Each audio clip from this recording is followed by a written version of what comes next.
Masih semangat gak di pagi ini? Semangat dong. Nah, sebelumnya Bapak Ibu udah pada kenal nggak sama saya? Belum ya? Mungkin sebagian udah ada yang kenal dengan saya. Oke, saya perkenalkan saya Anda Rogerli Utawara. Saya penyuluh dari Desa Cinagara. Nah, di sini maksud dan tujuan saya yaitu untuk mengedukasi Bapak Ibu, memberikan ilmu pengetahuan untuk ke depan supaya Bapak Ibu itu bisa melakukan, bisa menerapkan. Yaitu adapun materinya peningkatan produktivitas tanaman pangan dalam mengoptimalkan hasil panen. Nah, Bapak Ibu, di sini siapa yang pernah merasa gagal panen? Ya, banyak kan? Banyak ya yang gagal panen. Nah, jadi di sini kita akan membahas kenapa gagal panen itu terjadi. Oke, langsung saja ke materinya. Oke, definisi produktivitas tanaman pangan. Nah, produktivitas tanaman pangan ini merujuk pada suatu kemampuan tanaman untuk menghasilkan hasil yang maksimal dalam kondisi pertanian tertentu. Nah, seperti jumlah panen persatuan lahan ataupun bertanaman. Nah, contohnya Bapak Ibu pada musim hujan, pada musim kemarau. Nah, tentunya Bapak Ibu harus tahu apa sih yang cocok ditanam di musim penghujan, musim kemarau. Nah, contohnya itu contoh tanaman pangan yang bisa ditanam di musim kemarau seperti kentang. Nah, kentang ini dapat bertahan pada musim kemarau. Tentunya seperti juga pada musim penghujan, Bapak Ibu bisa menanam tanaman padi, tanaman jagung, karena tanaman ini bisa bertahan pada musim penghujan. Yang dimana tentu dengan itu Bapak Ibu sudah mengetahui pada musim-musim tertentu, maka akan mengurangi dampak risiko daripada kegagalan panen yang dialami Bapak Ibu selama ini.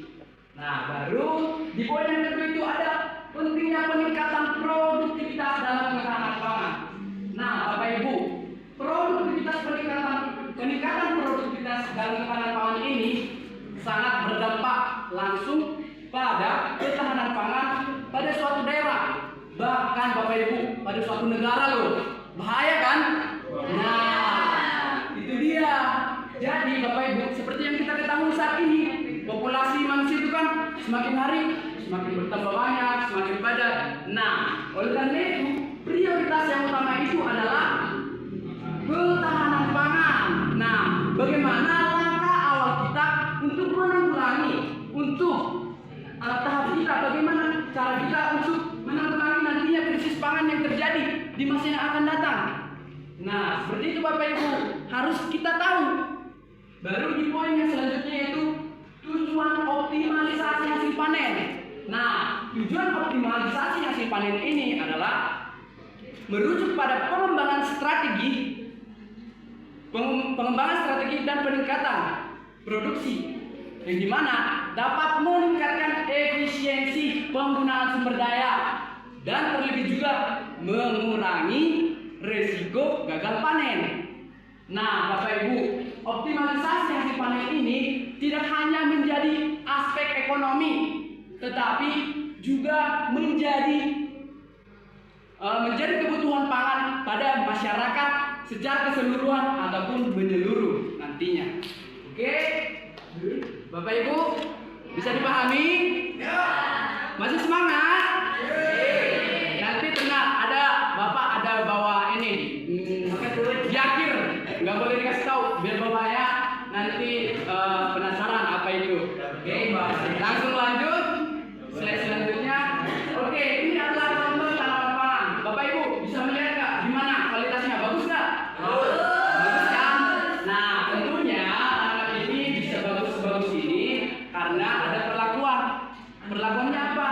Oke, langsung kita lanjut lagi. Nanti ada pembahasan tertentu nanti di topik ini. Oke, langsung lanjut lagi. Nah, jagung, tanaman jagung. Bapak Ibu dapat melihat tanaman jagung ini bagus kan? Bagus. Tentu, ini ada pemilihan bibit yang unggul. Nah, Bapak Ibu kan sekarang ini kan udah banyak nih bibit jagung yang unggul kan? Ada pioner, ada banyak lah macam-macamnya yang bisa diperoleh dari toko pertanian terdekat.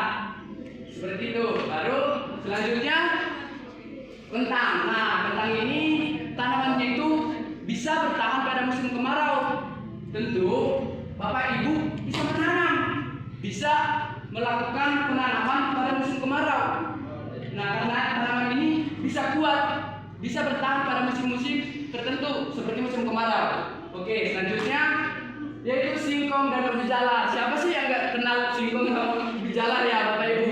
Pastinya ini udah pada umum ya.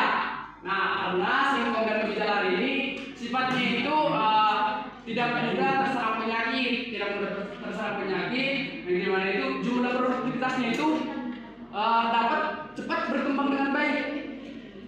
Bisa ditanam di musim penghujan bagus, bisa ditanam di musim kemarau bagus. Nah, Bapak Ibu bisa melihat kualitasnya bagus kan?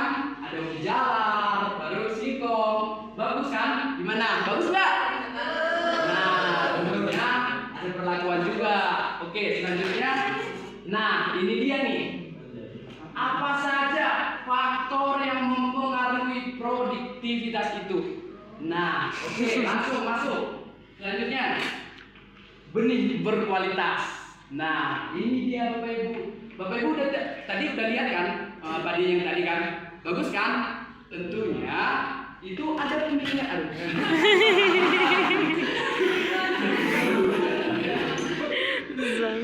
Tentunya ada pemilihan benih yang berkualitas. Seperti itu Bapak Ibu. Dengan benih berkualitas ini, maka hasil yang akan didapatkan itu bisa menghasilkan hasil yang maksimal sesuai dengan yang kita inginkan. Oke, selanjutnya pupuk organik dan anorganik. Nah, Bapak Ibu, ini sangat penting sekali loh. Pupuk organik ini. Bapak Ibu, di sini yang punya kandang, punya ternak, ada kan? Nah, Bapak Ibu, selama ini gimana? Gimana ditaruh? Dibuang nggak? Langsung dibuang? Nggak boleh gitu dong. Itu harus dimanfaatin. Nah, jadi Bapak Ibu, pupuk organik ini mengandung unsur hara yang tinggi, yang dimana tanaman itu dapat memperoleh nutrisi daripada pupuk ini. Nah, Bapak Ibu dapat memanfaatkan pupuk ini sebagai pencampur tanah pada tanaman supaya tanaman itu bisa bekerja, bisa menyerap nutrisi itu dengan baik. Oke, selanjutnya itu ada pupuk anorganik. Nah, pupuk anorganik ini Bapak Ibu bisa kita lakukan, bisa kita gunakan. Tetapi jangan sesekali terus menerus digunakan pupuk anorganiknya. Karena pupuk anorganik ini Bapak Ibu sifatnya kimiawi, yang dimana pupuk anorganik ini bersifat dapat merusak apabila digunakan secara terus-menerus. Nah, oleh karena itu Bapak Ibu, bagaimana cara kita supaya tidak terjadi hal demikian? Kita harus melakukan pemupukan yang seimbang dengan pupuk organik tadi. Nah, seperti itu Bapak Ibu. Dengan pemupukan ini, tanaman bisa berkembang dengan baik. Oke, selanjutnya, nah, pestisida dan fungisida. Siapa sih Bapak Ibu yang nggak kenal pestisida dan fungisida? Pasti udah pada umum ya, pada kenal, pada tahu. Nah, pestisida dan fungisida ini yaitu untuk meminimalisir hama ataupun gulma yang menyerang pada tanaman. Nah, tujuannya itu untuk mempercepat proses pertumbuhan daripada tanaman tersebut supaya tanaman itu tumbuh dengan baik dengan menghasilkan hasil yang maksimal. Seperti itu Bapak Ibu sekalian, jangan pada tegang-tegang ya, santai saja. Baru pestisida dan fungisida ini Bapak Ibu kita udah lebih mudah nih mendapatkannya. Mungkin sekarang ini udah banyak ya produk-produk yang bisa didapatkan di toko-toko terdekat di daerah Bapak Ibu sekalian dengan harga yang terjangkau, dengan sesuai dengan kebutuhan yang kita inginkan pada tanaman yang ingin kita tanam. Oke, selanjutnya Pak, tolong.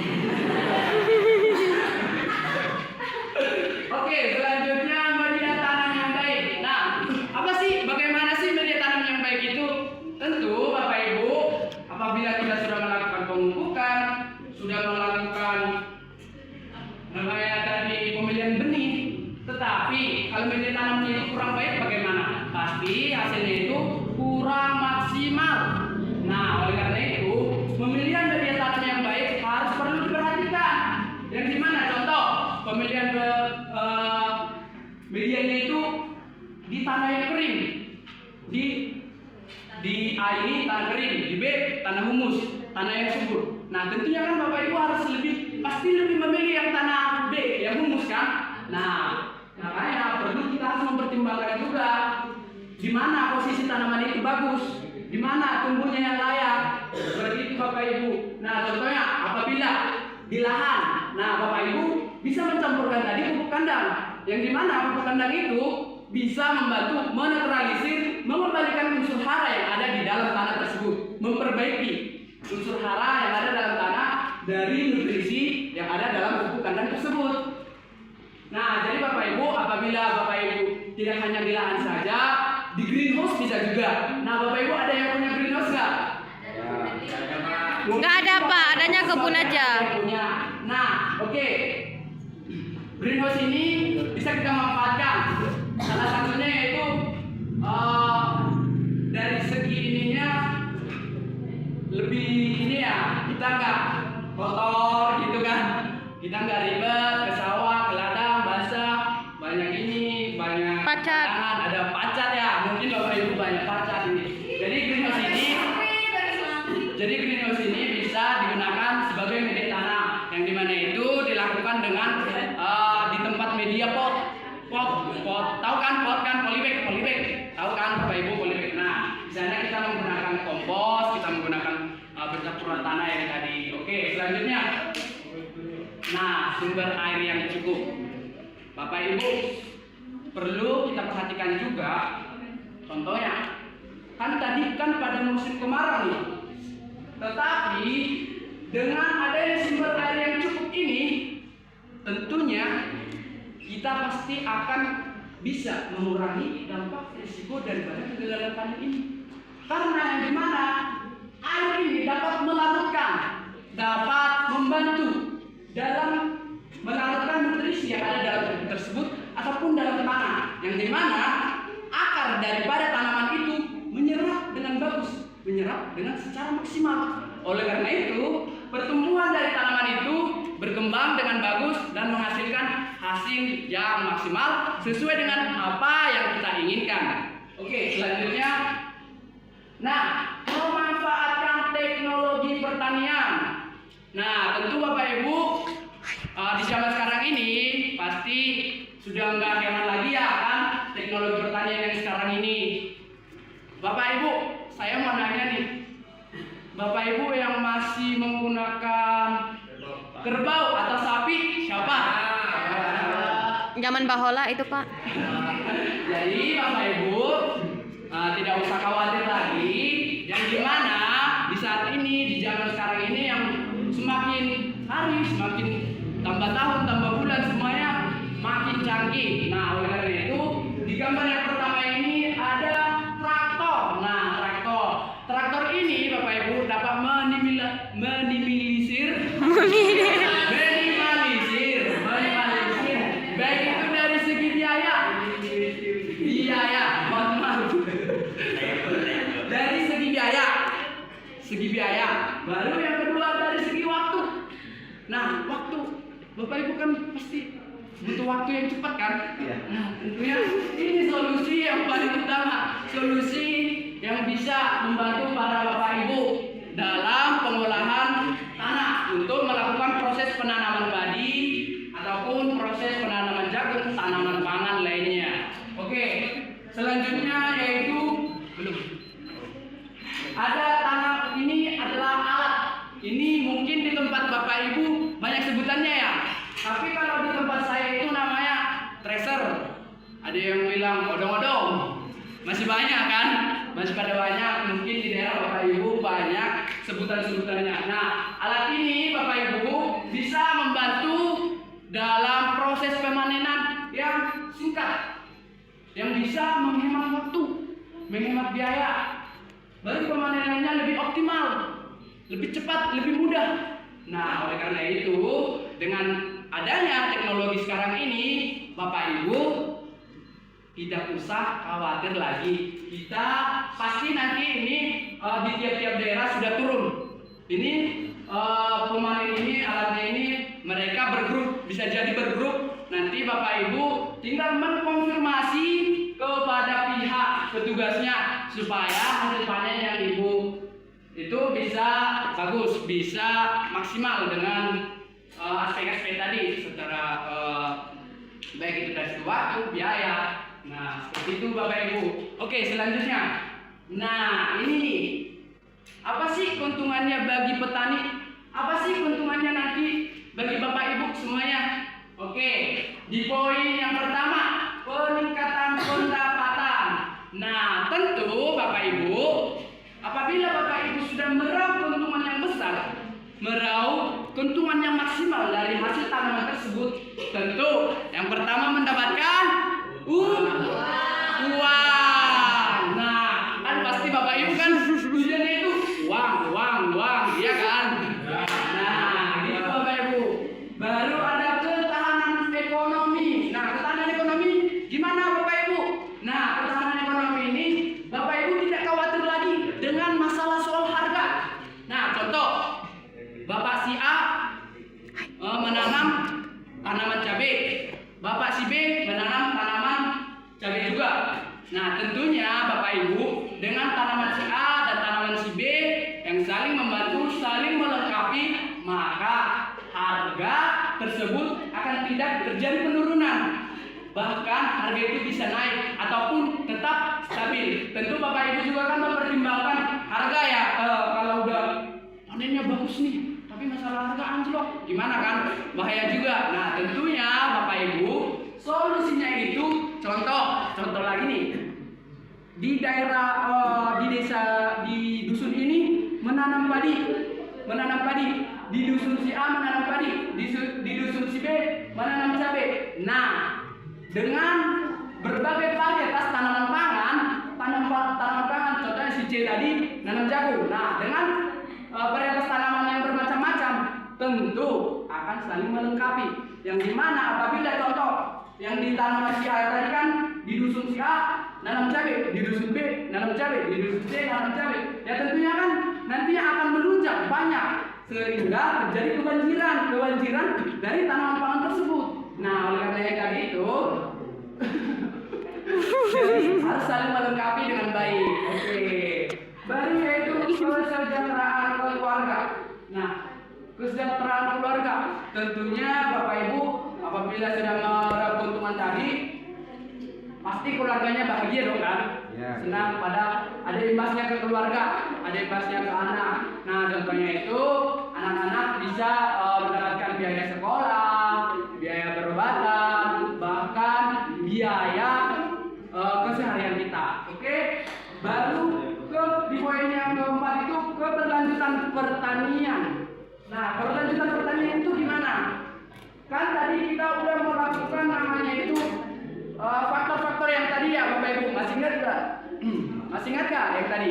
Nah, faktor-faktornya itu kan tadi keberlanjutan pertanian, yaitu keberlanjutan dalam penanaman, karena yang dimana tanah tersebut subur kan, sehingga kedepannya bisa dipakai untuk tanaman padi, kentang, kacang-kacangan ataupun yang lain sesuai dengan yang kita inginkan untuk meraup keuntungan yang lebih. Kembali lagi untuk meraup uang. Baru diversifikasi usaha. Nah, diversifikasi usaha ini Bapak Ibu yaitu mencoba bisnis lain. Nah, apa itu mencoba bisnis lain? Karena Bapak Ibu tadi kan udah banyak keuntungan nih, udah meraup keuntungan dari hasil tadi. Jadi Bapak Ibu bisa mencoba usaha lain. Usaha lain seperti apa? Bapak Ibu bisa membuat usaha peternakan. Kan Bapak Ibu tadi kan ada peternakannya kan, ada ternaknya. Nah, dari hasil keuntungan, hasil yang diraup dari keuntungan hasil tanaman pangan tadi bisa digunakan untuk menambah ternak Bapak Ibu. Baru untuk keberlanjutan varietas tanaman lain. Nah, tadi kan Bapak Ibu nanam cabai nih. Jadi supaya tidak monoton terus-menerus menanam cabai, ya tentunya Bapak Ibu harus mencoba tanaman kentang ataupun tanaman jagung. Nah, tentunya apabila kita melakukan penanaman tanaman jagung dan tanaman kentang itu pasti membutuhkan modal yang besar, modal yang banyak kan. Nah, dari bentukan tadi kita bisa menggunakan modal daripada hasil pertanian tadi, hasil tanaman pangan tadi. Oke, Bapak Ibu. Baru ini dia penguatan komunitas lokal. Nah, jadi Bapak Ibu, apabila sudah pertanian itu sudah berhasil, tentunya pasti ada kebanggaan tersendiri. Contohnya gini nih, Bapak si A kan tanaman tadinya bagus, Bapak si B tanaman kentangnya bagus. Nah, kan tanaman Bapak si A itu kentang, tanaman si B cabai. Tentunya dari segi pengalaman pasti udah pada bidangnya masing-masing kan. Ada yang pintar di tanaman kentang, ada pintar di tanaman cabai. Nah, dengan perpaduan itu saling melengkapi dengan memberikan pemahaman terlebih juga kepada teman-teman sekalian, teman-teman daripada Bapak petani, Bapak Ibu sekalian bisa saling sharing, bisa saling memberikan informasi supaya nantinya kedepannya tercipta, yaitu nantinya akan berdampak kesejahteraan bagi Bapak Ibu, dan tentunya nanti menjadi Bapak Ibu akan ada kesenangan atau kebanggaan tertentu yang dimana nantinya akan pasti akan bisa menjadi desa percontohan. Siapa di sini yang Bapak Ibu pasti senang kan kalau dijadikan desanya desa percontohan, ya kan? Senang kan? Nah, gitu. Jadi dengan adanya penguatan komunitas lokal, tentunya desa Bapak Ibu itu bisa dijadikan referensi, bisa dijadikan sebagai rujukan pada daerah yang kurang pemahaman tentang tanaman pangan tersebut. Seperti itu Bapak Ibu. Bapak Ibu masih semangat? Makasih banyak Bapak Ibu, masih semangat banget ya. Oke, nah ini dia. Ini dia yang ditunggu-tunggu. Nah, ini Bapak Ibu tanaman mentimun ini juga termasuk tanaman pangan tambahan. Jadi Bapak Ibu, saya ada bawa contohnya, akan saya bagikan. Saya mau juga, Pak. Saya mau timun, Pak. Banyak yang mau dong, Pak. Mau. Sebentar ya Bapak Ibu. Saya. Aku mau juga. Saya mau, Pak. Pak, saya mau. Berlin, aku Berlin. Pak, bagus sekali timunnya, Pak. Pak, adanya timun jual, Pak. Saya nggak ada, Pak. Jadi dua. Kenapa saya? Sebentar ya Bapak Ibu, sabar.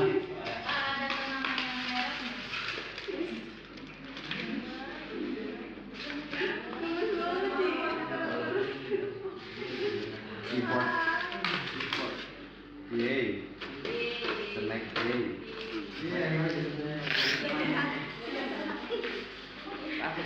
Ini kalau bulan puasa laku keras ya, Pak?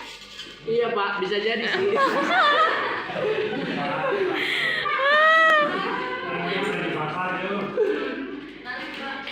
Anak sendiri, Pak. Tapi ini yang bagus kayaknya ya. Oh mohon maaf Pak, karena itu udah habis limit. Jadi Udah panen. dari hasil panennya itu Pak udah ada 3 kali, bisa 3 kali. Cuma 3 kali panen. Ya tapi mohon maaf Bapak Ibu karena waktu saya kurang cukup kemarin, jadi itunya kurang maksimal. Saya itu dari awal udah melihat tanaman itu. Iya Pak. Bagus. Tapi kemarin saya lihat lagi kurang bagus. Ya begitu, jadi Bapak Ibu pas awal-awal itu tanamannya itu bagus, tetapi karena saya sibuk karena sifatnya daripada tanaman mentimun ini setelah saya melakukan pencobaan ya, percobaan bisa dikatakan percobaan. Tanaman ini harus sifatnya itu basah. Jadi Bapak Ibu, apabila Bapak Ibu melakukan di tanaman di ruangan greenhouse, jadi tanamannya itu harus disiram sekali 2 hari, maksimal sekali 3 hari. Kalau enggak 2 hari, sekali 3 hari sekali. sekali 3 hari, sekali 3 hari, 3 hari. 3 kali sehari. 3 hari sekali. Ya sekali jadi dalam 2 minggu, dalam 1 minggu itu melakukan penyiraman 2 kali.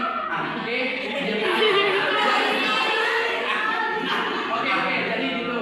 Nah, Bapak Ibu, karena sifatnya mentimun ini harus banyak menyerap air. Nah, Bapak Ibu. Di luar bagus kan? Nggak usah di greenhouse, tapi di luar. Nah, Bapak Ibu, jadi apabila kita tidak melakukan penanaman di greenhouse, kita bisa melakukan di lahan. Tetapi lahannya itu harus ada drainase airnya. Bapak Ibu pernah nggak lihat di kampung, mungkin teman-teman Bapak Ibu ada tanaman itu ya kan, pasti di samping air kan? Nah, karena itu timun ini banyak menyerap air, dia nggak bisa kering. Nah, itu dia Bapak Ibu. Sehingga nih contohnya, gede nggak? Gede. Nah, Besar. jadi Bapak Ibu, kemarin memang ada yang bagus, ada yang cakep, ada yang cakep ya, ada yang ini, tapi ya ada teman-teman yang berkunjung. Ada teman-teman yang berkunjung. Jadi ada teman-teman yang berkunjung, saya persilakan dan ngambil petik sendiri. Nah, rasanya itu saya senang juga, hasil panen bisa dipetik bersama-sama. Sekarang masih bagus. Untuk sekarang itu mohon maaf Bapak Ibu, kayaknya nggak ada. Jadi kalau sekarang ini produksinya udah mulai menurun ya, bisa dikatakan nggak ini lagi, nggak menurun, nggak maksimal lagi. Tinggal yang jelek-jelek aja ya. Sekarang. Ini Pak, ini Pak, lebih bagus. Ini itu. Nah, jadi Produksi terakhirnya kayak gini. Awal-awal itu bagus. Iya, panjang-panjang besar, Pak. Ya. mohon maaf Bapak Ibu karena itu bisa dikatakan yang terakhir ya. Tapi ini juga enak kalau dikasih saya mau. Jadi saya akan memberikan kepada Bapak Ibu sekalian. Nah, siapa yang mau? Mau. Nah, bentar. Ini tanaman sayur. Ini adalah tanaman pangan tambahan. Tanaman pangan tambahan sayur sama mentimun tadi. Jadi Bapak Ibu bisa mencobanya. Siap. Sudah jadikan tenaga saya di kebun saya. Bisa jadi Pak menjadi. Mau bikin kayak ginian saya itu tapi kalau pakai polybag nanamnya bisa di luar gitu. Oke, Bapak Ibu, di sini ini dijamin udah bersih karena sebelum saya melakukan packing, saya sudah membersihkannya. Saya berarti ini bisa langsung dikonsumsi. Dibagi-bagi ya. Dibagi-bagi biar kebagian semuanya. Ayo. Kameramen. Ayo dibagi-bagi ya. Biar kebagian semuanya. Semuanya. Nah, dibagi-bagi. Nah, kalau tanaman kayak gini bagus. Semua kayak gini Bapak Ibu bisa mencoba ya. Jadi sebenarnya di awal itu Bapak Ibu hasilnya itu maksimal. Jadi mohon maaf sekali lagi Bapak Ibu, ini produksi yang terakhir. Jadi hasilnya itu kurang maksimal. Seperti itu Bapak Ibu. Bisa dicoba gimana rasanya? tapi ini terlalu tua kalau ketimun ya. Iya, Pak. Kalau ketimun terlalu tua, kalau ketimun biasanya yang namanya Yang ijo-ijo ya, Pak ya. Tetapi biar hasilnya lebih maksimal, biar hasilnya berubah. Jadi teman-teman sekalian, Bapak Ibu sekalian semuanya, bagaimana bisa mendapatkan hasil seperti ini, hasil yang bagus? Karena tentu yang tadi faktor-faktor yang tadi, pemilihan benih yang berkualitas, baru airnya bagus, pemupukan bagus, pestisidanya bagus. Seperti itu Bapak. benihnya masih ada kayak ini. Benihnya masih ada nggak? Nah, Bapak Ibu, siapa nih yang mau mencoba, mau nanam di lahannya masing-masing?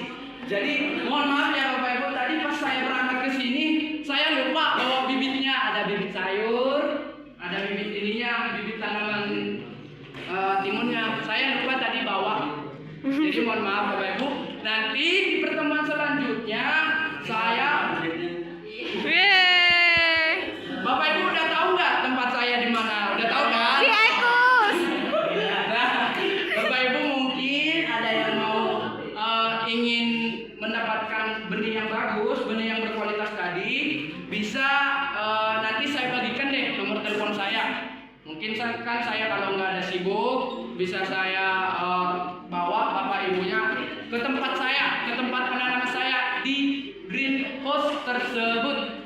Itu Bapak Ibu. Jadi Bapak Ibu, sekian yang saya dapat sampaikan.